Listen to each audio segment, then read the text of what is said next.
ఈ సమాజానికి లేదు. మీరు ఎందుకు పవన్ కళ్యాణ్ గారు సనాతన ధర్మం అనే నినాదాన్ని ఎక్కువ పాటిస్తున్నారు? ఆయన రాజకీయ నినాదం చేసుకున్నాడు. నాకు 4 రోజుల నుంచి అర్థం కావడం వల్ల ఇప్పటి వరకు మాట్లాడిన పవన్ కళ్యాణ్ గారు సనాతన ధర్మం గురించి తాను ఒక దీక్షా కంకణగా మాట్లాడటంతో ఇప్పుడు తమిళనాడులో కేసు పెట్టారు. ఉత్తర భారతదేశం మొత్తం కూడా ఇప్పుడు పవన్ కళ్యాణ్ జిందాబాద్ అంటున్నారు. హిందూ సమాజం ఆహ్వానిస్తుంది. సనాతన ధర్మానికి కట్టుబడి సమాజం ఉంది. బహుశా ఆయనకి ఒక ఆలోచన ఉండి ఆ సనాతన ధర్మానికి నేను నిలబడాలని భావించాడేమో.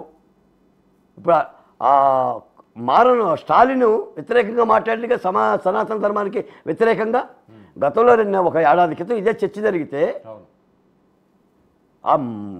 మా స్టాలిన్ తనదేస్తే ₹1 కోటి 2 కోట్లు 3 కోట్లు ఏలంపాట్లు జరిగినాయిగా ఉత్తర భారతదేశం నుంచి హిందూ సంఘ ప్రతినిధులు. అందుకని ఇదొక విధానంగా ఏదో జరుగుతుంది. కానీ లడ్డు కల్తీ వేరు, సనాతన ధర్మ సిద్ధాంతం వేరు. నచ్చిన వాళ్ళ సిద్ధాంతాన్ని ఎత్తుకోవచ్చు, ప్రజలు ఆశీర్వదిస్తారా లేదా తర్వాత అంశం. మేము మాట్లాడుతుంది లడ్డు కల్తీ, దేవాలయంలో జరిగిన అపవిత్ర కార్యక్రమాలకి ప్రక్షాళన. ఓకే, వైసీపీ ప్రభుత్వం వస్తుంది, జగన్మోహన్ రెడ్డి గారి కాన్ఫిడెన్స్ ఎక్కడికి వస్తుంది? ఎటు నుంచి వస్తుంది? ఆయన అన్న మాట ఎటు నుంచి వస్తుంది? ఎట్టొస్తుంది? ఎలా వస్తుంది? 11కి వస్తుందా? 11కి ముఖ్యమంత్రి అవుతారా వర్మ గారు? మరి జోకులేస్తారు మీరు. ఇప్పుడు 4 ఎంపీలు ఏమైపోయారు రాజ్యసభలో. సామినేని ఉదయభాను కృష్ణా జిల్లా నా పక్కనే, నా నందిగాం అసెంబ్లీ నియోజకవర్గం, నాకు చాలా పరిచితుడు సామినేని ఉదయభాను. కిలారి రోషి గారు ఎక్కడున్నారు? ఇంకా ఉండాలిగా వర్మ గారు. మొన్న వెళ్ళారు కదా.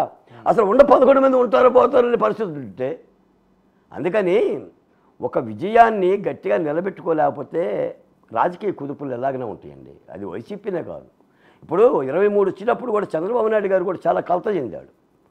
కలత చెంది బాధ్యతాయుతంగా ప్రతిపక్ష పాత్ర పోషించాడు.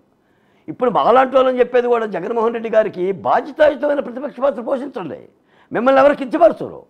మీరే ప్రతిపక్షం ఆంధ్రప్రదేశ్లో. 11 ఉన్నా మీరే, 3 ఉన్నా మీరే. ఎందుకంటే 3 పార్టీలు కలిపిన ప్రభుత్వం, అక్కడ ప్రతిపక్షం లేదు. కాబట్టి మీరు మాట్లాడండి. వాళ్ళు ఏమన్నా పథకాలు ఏమన్నా అమలు జరపకపోతే, సూపర్ 6 తీసుకెళ్ళకపోతే, లోపాలు చేస్తే మాట్లాడాల్సిన ధర్మం వైసీపీ పార్టీ మీద ఉంది.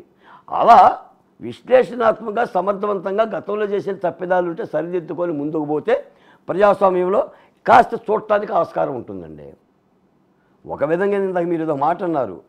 ఇప్పుడు 4 సంవత్సరాల్లో వ్యతిరేకత వచ్చింది వైసీపీ పార్టీకి, మీకు 100 రోజుల్లోనే వచ్చింది అని.